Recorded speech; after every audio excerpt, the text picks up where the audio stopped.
Hello Market Club members everywhere. Adam Hewison here, coming to you from the digital studios of Market Club. Well, it's the end of the week, and it's been quite a volatile week. We did expect to see volatility. That is pretty much the norm in most Decembers, especially after the second week of trading, when traders tend to say, okay, I'm going to enjoy the holidays. You know, if I haven't made my year now, you're not going to make it the last 2 weeks of December. That's just a fact. But the markets are volatile. But two things I'd like to bring to your attention today. One is the gold stocks, which we talked about earlier in the week. They're having a tremendous day today. We're up about almost over 3.5% in the GDX, which is one of the markets we talked about. And I wanted to give you some target zones on the upside in that market, and the reason why we thought it was going to see a rally. So let's go to the GDX screen, and you can see right now we're talking about the ETF GTX right there, GDX. Here's the chart, a daily chart, candlestick chart. By the way, we have candlestick charts, which I think you'll enjoy, engulfing lines, which we can talk about a little later. They were a little bit more prevalent yesterday because of the big rally we're seeing today, but that could all fade later on. We're right around lunchtime, around noontime right now. But the key thing here is to look at where we were. We were right around the 13 level, and if we scope that out to the resistance level, which is 14, very tight, and we just flip that over, it takes us to the 15 area. Now the question is, do we have any confirming measurement signals to take us to 15? And the answer is yes, we do. And the answer is, we go to our Fibonacci tool, which is right here. Click once, it puts a yellow box in the top left-hand corner. Then you click on the very highest point you see on the chart, right here, and you simply drag that down. That gives you a target zone. If we look at this carefully, it gives you a target zone of 14.93, which is close enough to 15. That's a 50% retracement. The classic is 50%, is 61.8% retracement. We've moved over the parabolic, which we showed you earlier, and we've also got a positive divergence going with it. Divergence is going higher. We're over the 50 line, and there's the price is going lower, divergence is going higher. That's a good sign.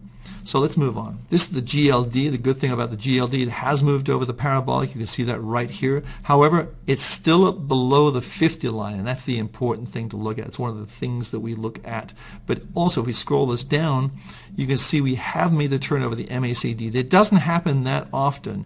You can see it happened here, and then it happened again here. So it doesn't happen that often, and I think that's something to look at. And if you just scope this further in, you can see on the screen, here's the crossover here, and that sort of equates to right around these levels here. Here's the crossover here, and if we just go up, that equates to around these levels here. So again, it made the turn over the parabolic. That's a good sign. We want to see it go over here. We want to see some of our triangles kick in to green. We only have the daily ones so far, and the weekly will kick in pretty soon for this market.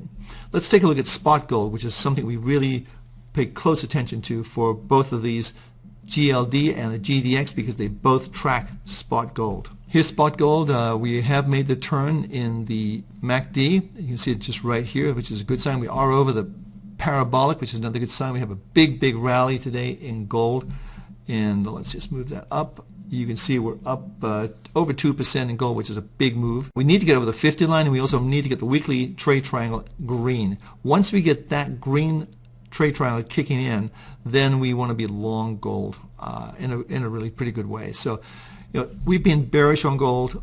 The trend, I should say, we peaked down in August of 2011. We've been in a bear market for the last 4 or 5 years.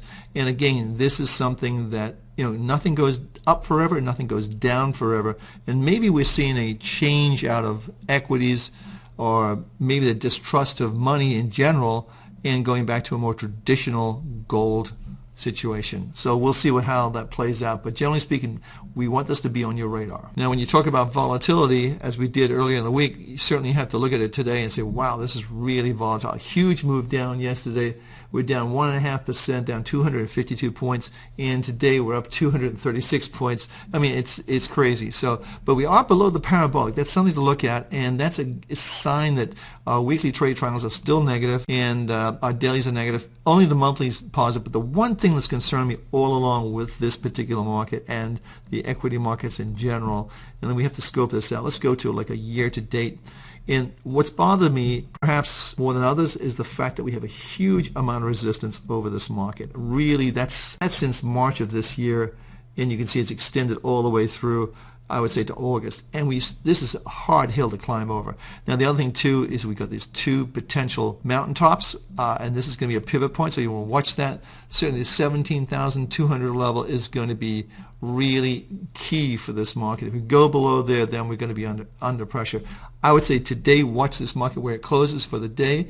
I would say if we close below 17.6, close down towards the lows, I think we'll be under pressure next week. Let's see how that plays out. Much the same pattern on the S&P 500. Again, you still have this massive resistance level, which is over the market, and you can see really, I think it's going to be very, very hard to get over this. Plus, you've got the two potential mountaintops. We talked about that in our Traders Whiteboard series, plus a pivot point. And if we go below that level, certainly the 2040 level, if we go below that next week, it's going to be, I think this will be a lot of pressure on the market. Watch the 50 line too, where we closed today. We just went below it yesterday. We're back up again. If it closes under the 50 line again today, I don't think that's going to be a good sign for the equity markets. Here's the NASDAQ, which is actually up on the year. Not so much resistance here, but again, the NASDAQ isn't going to be a slog alone situation. Watch the 50 line. Again, that's going to be a clue. You're below the parabolic. Let's just go in for 3 months. You'll see that we're below the parabolic. And where we close today, I would say if we close down towards 5,050 or towards the lows of the day, which is 5,043, I don't think that's going to be a particularly good sign for this market. So let's watch that very, very carefully. Again, there is a bearish engulfing line, an engulfing line right here. And you can see it was confirmed yesterday. That's indicating that this is, in fact, a top. So I think you want to be very, very careful with that. The other thing to look at, and this is just to look at divergences, is look at where we are here in the momentum, which would be right up here. And we barely just made a new high right here, and the momentum didn't follow through. So it's a little bit of a divergence. Very not perfect. So let's see how that plays out. This is the euro. The euro, we hit our target zone. We said the 106, 107 level. Certainly the 107 level is up dramatically today. We covered our short positions at 106.41. We're actually out of the market, and we got long at 108.13. 108.18, excuse me, and it looks like it wants to go higher. It's a big, big jump in this market. Over the 50 line, again, everything's very positive in our mind on this market. Last market for the day is crude oil. Crude oil trading at 40.22 on the January contract. I would say if it closes below 39.95, I would want to take a shot at going home short crude oil for the weekend. All of the trade triangles are negative, and if we scope this out just a little bit further, here's the situation as I see it. This is potentially sort of just rolling over again.